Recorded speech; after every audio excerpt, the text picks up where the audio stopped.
after his intemperate outburst over his removal as governor of Ebonyi State by a federal high court in Abuja. David Umahi, governor of Ebonyi State, has proceeded to the Court of Appeal, seeking a reversal of the ruling of the trial court.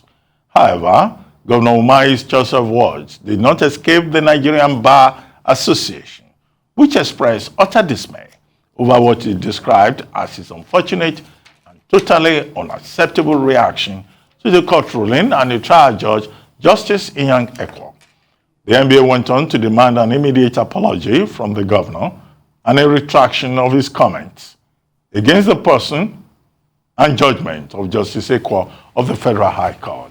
Now, joining us to discuss the fallout of the ruling removing Umahi and Kelechi Igwe as governor and deputy governor of Ebonyi State, respectively, as well as unfolding political developments in the state, is Abia Onyike, a former Ebonyi State Commissioner for Information.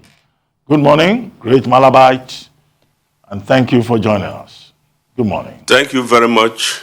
The most respected and revered friend of mine, Dr. Ruben Abati, and a great Malabite also. Thank you very much indeed. Well, I hope Tundu and Rubai wouldn't mind that this is Malabite Mafia. Anyway, let's go straight to business. What do you think of the reaction of the governor of Ebonyi State, David Umahi? Yesterday, on this station, a video was shown in which he was attacking Justice Inyang Ekwo of the Federal High Court of Abuja, saying that the judgment in the matter before him affecting him and the deputy governor and 16 others was bought and all of that. And, you know, I had cause to say, no, this is not right. The appropriate place to go is the Court of Appeal. If you agree, it's not to abuse judges. But now, you know, His Excellency is now on record as saying, no, he was not abusing the judge. He was attacking the PDP lawyers, and that those PDP lawyers will be sanctioned. What's your take on all of this? Because I think that the governor needs to be very calm and submit himself to the rule of law. Thank you very much, Dr. Ruben Abati. Well, you see, the attack by Governor Umahi on the judiciary and on the judge, and his tongue lashing of that very judgment, which was seen to be very, very acidic, I should say it's a part of the character of the governor, because in Ebonyi State we have learned to live with his excesses, and he is generally perceived as somebody who is a bully and doesn't take to any opinion that is contrary to his own. So to that extent, his vituperations represented his totalitarian and dictatorial mindset, which of course was condemned by the Nigerian Bar Association president.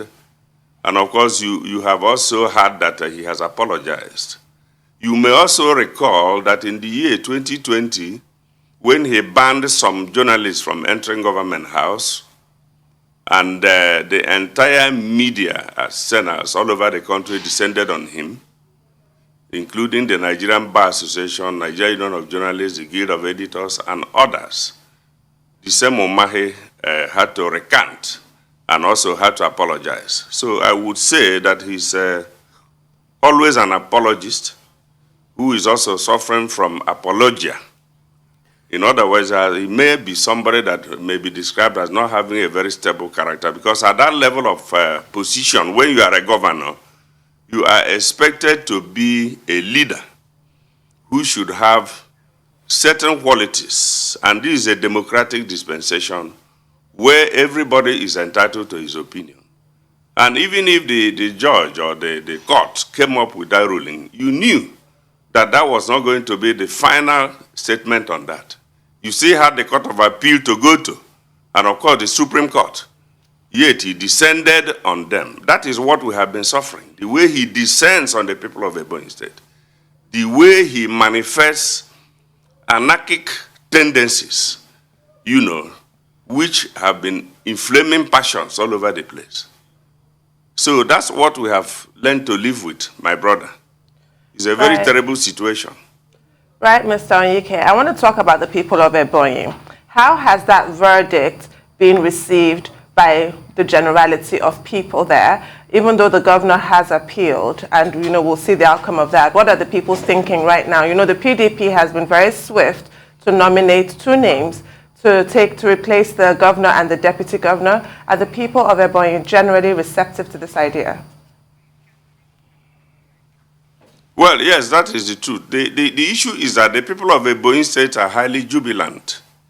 People are happy, they are celebrating all over the place, and some of them who are afraid because of the dictatorial tendencies of the governor and his unpredictability, who prefer to, celebrate quietly, maybe in their homes and in such other places where they may not be, seen. So that's the scenario. People are happy, not only in Ebonyi State. As I'm speaking to you, I'm talking from Enugu. And I have been able to monitor, events, how people are reacting and responding to this development from the entire Southeast. People are jubilant. The people of the Southeast are jubilant because there is a thinking that some of the excesses we are getting from our present crop of leaders should be checkmated. And so that judgment came at the right time to try to instill discipline into the attitude and conduct of the political class. You can't just be moving up and down and talking anyhow. You were elected and you're from a particular platform. So why can't you organize yourself? And of course, he has not adduced any reason why he had to leave the party where he was in. There was no conflict in the party. There was no division there.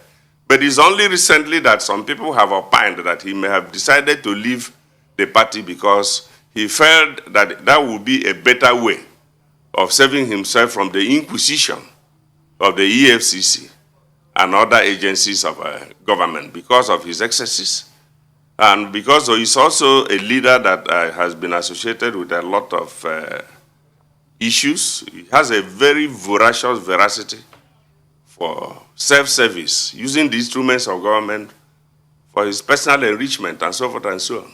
Okay. So these are the issues at stake. And so people are quite jubilant. They were happy.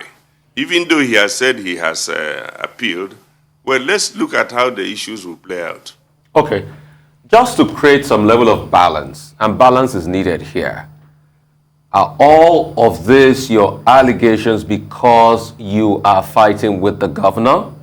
Because you once served as the Director of Media and Publicity for Governor David Umahi's campaign organization called the Divine Mandates.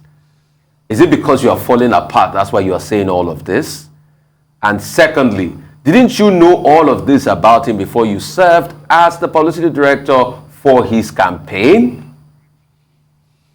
Can I also add a third one to it? Okay, is it that you sold a bad product to people? Thank you very much for that important question. Yes. I want to thank you for that important question. But let me make this observation. As at the time I worked for him as Director of Media and Publicity, 2015, before the elections, when he was elected for his first tenure, remember that even as a father, it is not all the time that you can vouch for your children that you give birth to. Even God, who created man, after creating man, eventually regretted creating him. So if I had known somebody, and then there was a political movement, and I was called upon to play a certain role, and that person eventually gets elected and gets into office, and decides to behave anyhow or to develop excesses and becomes uncontrollable, and is not ready to take advice from anybody, including traditional rulers and all kinds of, nobody can ever. He wants to control all the 3 organs of government, himself alone. I cannot be blamed for disagreeing with him because I'm not his maker, I'm not his parents, and even if I were to be, we have had instances where such people or institutions became flabbergasted and had to disagree with such individuals. So that's the point I am making. I cannot tell you that I will permanently be vouching for somebody simply because I worked with that person a certain time ago, because human beings change every time. And so if he changes and becomes, what he's becoming right now, and of course the entire country is now seeing what he's doing, you see, and so I think I'm not the only one that is disagreeing with him. You have seen many people. When I started criticizing him openly, I told him that some of the things I have seen you do are things that I cannot personally stomach. And I gave him a notice that if he does not change from some of these things, that I'm going to start disagreeing with him openly. And I said it. You can ask him if you have the opportunity to. Chief Onyike, I mean, in addition to everything, you are also a journalist. You were once Deputy National President of the Nigerian Union of Journalists. And in this our business, we always talk about balance, we always talk about fairness. Okay, this is Dave Umahi, yes. And you've been talking about his excesses. Is it possible that there are certain things you know about him that are positive that you would like to recommend? This is beyond the legal matter that he's having to deal with now. And then, of course, you know that he's interested in the presidential race. And he was one of those persons who declared openly he would like to be president of Nigeria. Are you saying that, in fact, that particular ambition should be considered dead on arrival? Well, let me take the first question. I think somebody cannot be totally evil or bad. There must be at least 5 or 10% aspects of his life that would be positive. I think Umahi is a young man who bubbles with a lot of energy, and I think he's quite hardworking and creative. But the thing is, the way he has used the energy and the way he has used that creativity has not been to promote, positive legacies for humanity. That's the only thing I can say about that. Now, as far as his presidential aspiration is concerned, I personally think that he is entitled to it, because this is a democracy. Anybody can aspire to anything. But to me, he is going to be a disaster if he is imposed at the national level, because this is somebody who doesn't believe in any form of law. He doesn't believe in statutory laws which govern public service. At least somebody, if you want to lead people, you want to govern people, you must understand that the society is governed by laws. And that's why we have what we call bureaucracy. Dave Umahi doesn't believe in such things. For instance, the first thing he did when he became governor in Ebonyi State was to behead the civil service. The entire civil service, beheaded the civil service. No permanent secretaries were appointed. He worked alone, controlling the ministries directly with his commissioners for the 4 years of his first tenure. And only appointed permanent secretaries during his second tenure. Go and check the records there, which means that all the appropriations that were executed in those ministries within that period may have been null and void. You see? But he failed to take advice from anybody. So coming to talk about presidency, I don't know how he will get about it. Ebonyi State is a very small state, and we have to tell ourselves the truth. If you cannot run a state as small as Ebonyi, you are not paying the standard salaries to workers. The salary table he uses to pay workers is somebody, a director in the Ebonyi State, receives 100,000 naira. Because of the table he himself imposed on the workers, and then divided the working class, and made sure that the trade unions and the house unions were devastated, so that they can have nobody talking for them. And so if that is what is possible, then maybe when he becomes president, he wouldn't appoint permanent secretaries. And let's see how that thing would happen. So I think before somebody begins to aspire to certain levels of office, he should not be driven by self-interest. This man we are talking about is self-willed. He is self-opinionated and self-serving. Somebody must have the capacity to be a team player, to listen to other opinions, except you are going to have him transform into a military dictator.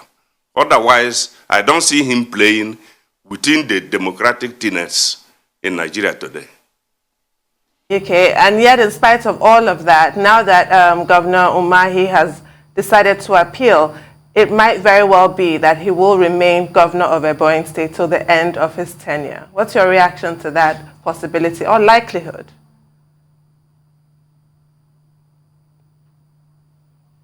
Returned by higher courts.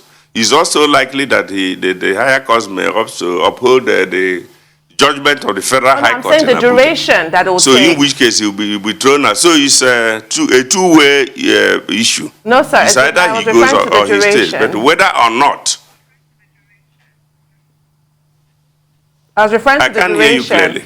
Whether or not the judgment from the lower courts is upheld, it might take a while before we find out. And by the time we do find out whether the ruling is in his favor or against him, his tenure is likely to already be over. So he will remain Ebonyi State Governor. What's your reaction to that possibility? But he has already been unsettled. Yeah, like the press release I issued the day before yesterday, I said he has already been cut to size because he never believed that this kind of thing could happen to him because he was behaving like the owner of Nigeria. Do you know that this very man, when he was still in PDP, one day told us that he is both in PDP and in APC, and that he is the only person that can belong to two political parties at a time, and that anybody, whoever tries to emulate him will get into trouble. So what kind of mentality is that in a democracy? Okay, real quickly, can you take this? Some people say your sour grapes is because you violated COVID-19 protocols and you were arrested because of that. Can you tell us what happened, really? Okay, now on the 9th of May in the year 2020, I was invited to Enugu from Abakaliki to go and be part of a discussion panel in a Dream FM radio station in Enugu. And that was part of the celebration of the June 12th anniversary, 21 years of democratic governance in Nigeria.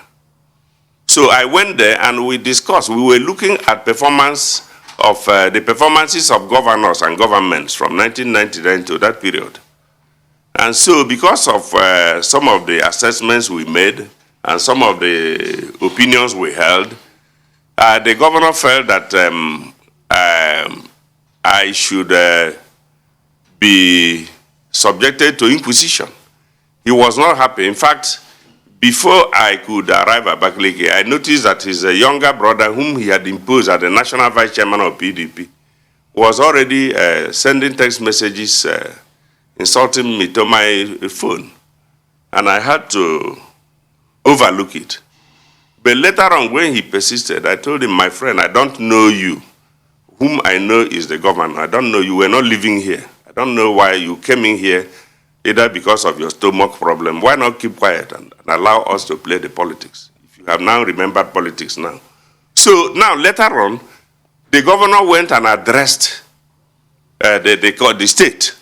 He addressed the state on radio and television and said that I have been declared wanted and that the security agency should go to my house, get me, and make sure that I'm subjected to 2 weeks isolation.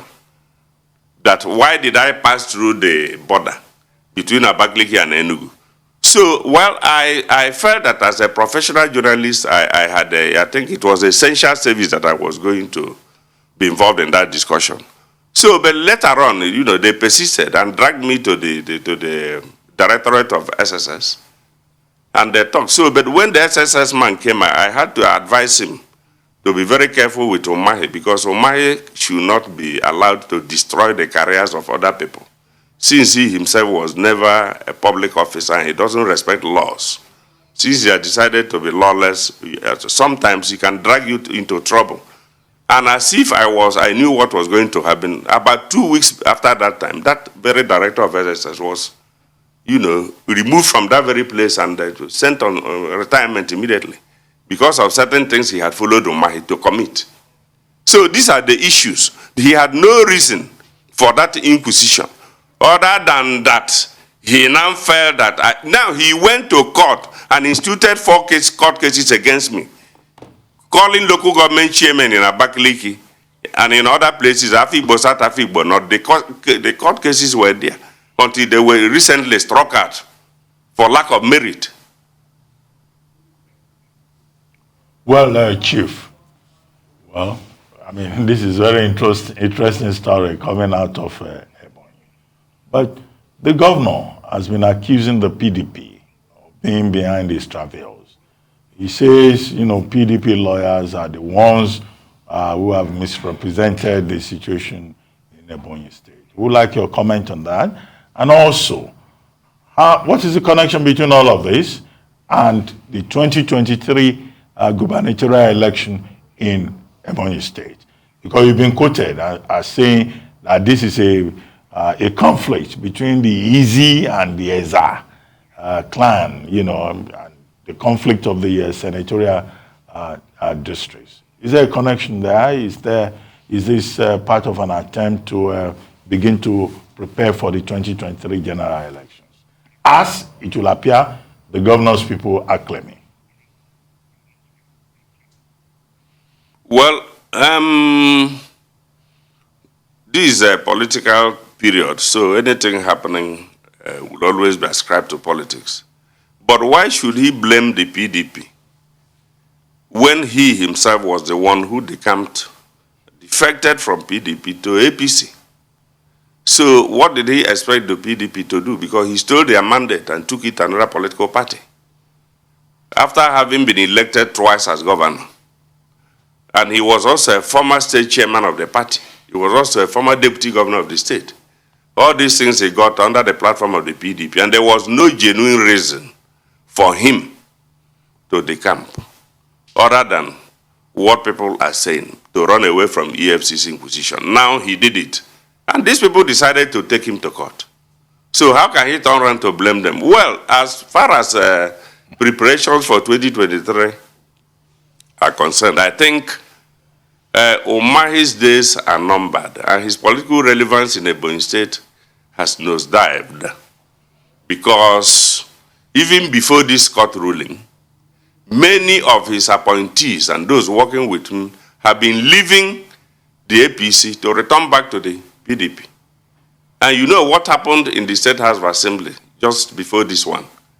Was that the Deputy Speaker of the House of Assembly decided to return back to PDP.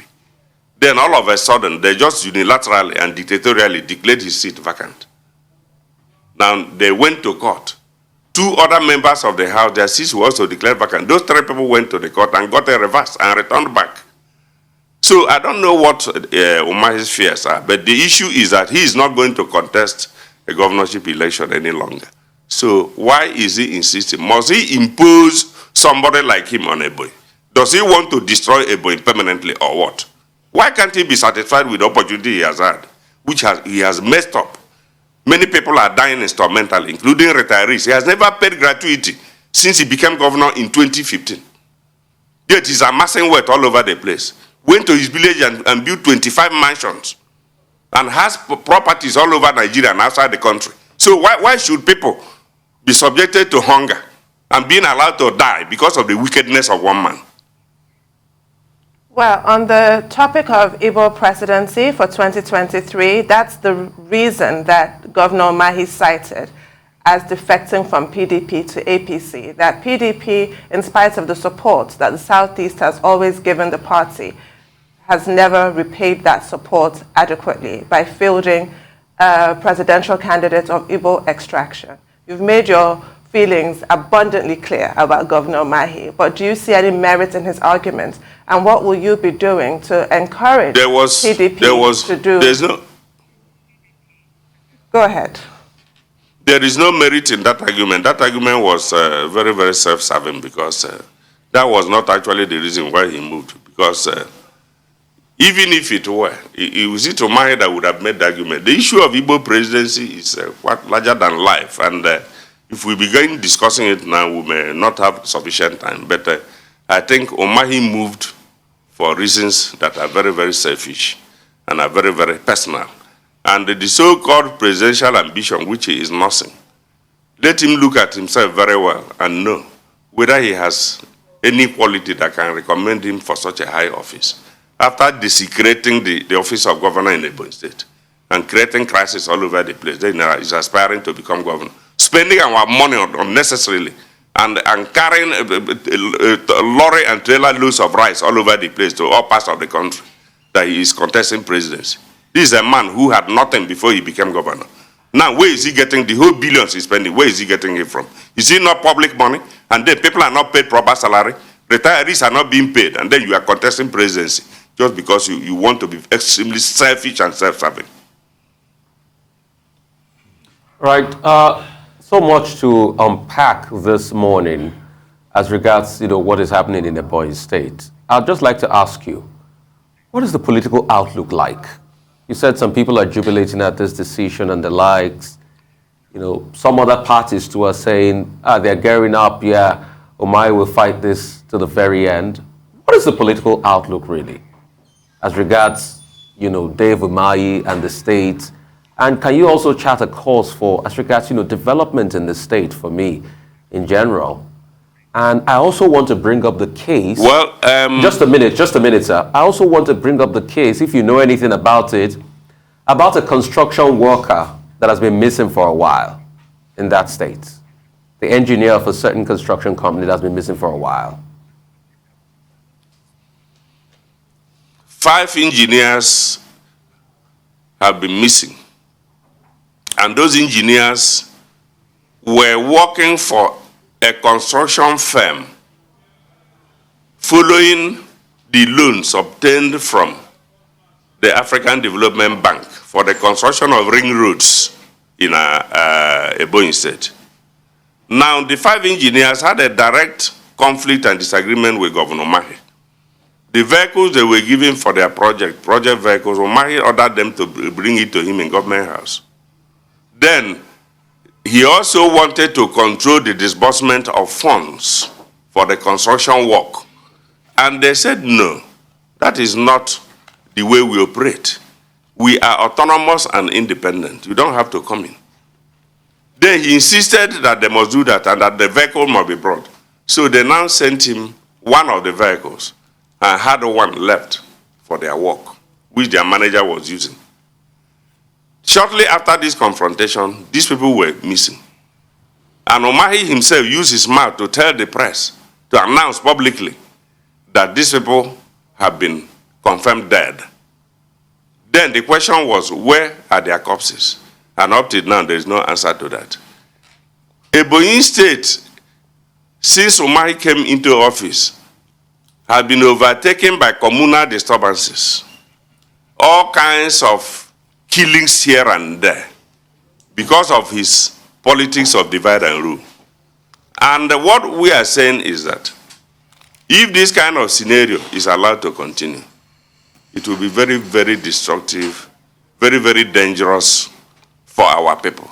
So Ebonyi people are praying that Umahi should wind up and let the time come for him to leave office so that we can recover ourselves and continue to live as peacefully as we used to live before. His regime has been very, very strange. And it is like a thunderbolt that hit the people of Ebonyi State. Extremely regrettable. Nothing positive about it. Now, talking about the development of the state, Umahi concentrated on white elephant projects and projects that will give him the opportunity to make personal money. And what we are saying is, what was the deed? Building a new government house in a poor state like Ebonyi. The government house in Ebonyi is a standard one. Why did he build a new one? The government house in Enugu, have they built a new one? The White House in Washington, is 200 years, have they built a new one? So now, because he's always going into projects through which there will be conduit pipes for siphoning of funds. He also went to build something like a ShopRite, a shopping mall. And businessmen came to him and said, don't build it. Give us the land. We will now bring our private sector money and build it. And we run it and we'll be paying you tax. Umahi insisted that he must build it himself. And then after building whatever he built there, he told us it was 8 billion naira. Then he went and said he's building another one that has to do with the church. Then after building it, he told us it is 7 billion naira. So what kind of person is that? And a quantity surveyor told me, told me in confidence that those houses cannot be more than 2 billion naira each. So that's what we are saying. And this is a state that we are educationally very, very backward. When he came, he canceled the scholarships that were obtainable and made sure that everything about funding of schools was highly and drastically reduced. There is no functional general hospital in Ebonyi State. Agriculture is not even doing well like it used to do before. So what are we talking about? Is he a developmentalist? He doesn't believe in anything. Then he's building flyovers all over the place, in places where you don't have traffic congestion, because of an arrangement he has made with people in the federal government to be sharing money. So is that what should interest Ebonyi people? Well, Chief Onyike, we want to thank you very much for joining us on the morning show. But I hope you are aware that some of the things you have said, the governor of Ebonyi State, David Umahi, can sue you for defamation. You know, let him sue me. We are completely neutral. He's a lawless person. Let him sue me. We are completely neutral in that matter. We're just doing our job as a media house. But thank you very much for joining us.